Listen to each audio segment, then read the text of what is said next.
Thailand Lucky or Yaki ខ្ញុំនឹងឲ្យលីហួរចាក់សម្លឹកឆ្នោតចំនួន3ដែលមានសរសេរ topping ឆ្ងាញ់និងអត់ឆ្ងាញ់ចាំមើលខ្ញុំឲ្យនឹងលីហួរមួយណាសម្ដែងហួរបើចម្លើយមុនណាចម្លើយរបស់ហួរចាប់បាន5ម្ទេសហើយនឹងម្រះ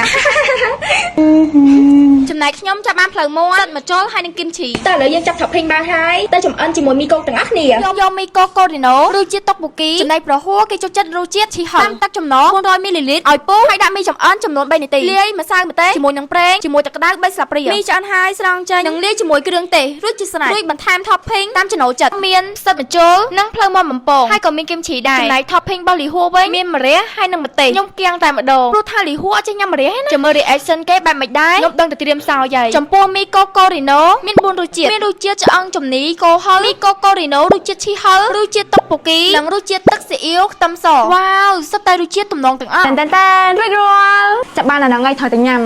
មិនថតទាំងមួយចឹងលេងឆាឡែណែនេះបងខ្ញុំគិនឈីមាន់ទឹកចូលហើយមីម្រះម្ទេសសាច់សរសៃមីទុំស្វិតឆ្ងាញ់ស័ក្តិសមសម្រាប់អ្នកចូលចិត្តរហ័សបែបងាយៗចឹងណារសជាតិរបស់ខ្ញុំហឹលផងឆ្ងាញ់ផងខ្ញុំចូលចិត្តមែនតើរសជាតិប្លែកមាត់មែនតើបងប្អូនគិនឈី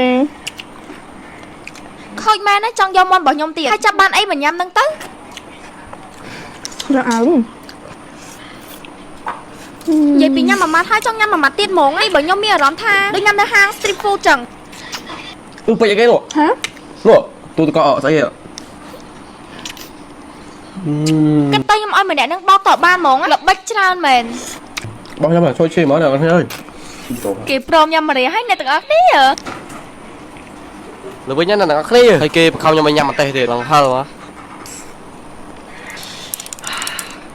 អ្នកគ្នាកុំភ្លេចដើររត់ទិញមីកូកូរីណូដូចខ្ញុំណាធ្វើញ៉ាំទាំងអស់គ្នាឆ្ងាញ់ណាវីដេអូនេះចប់ហើយបាយបាយ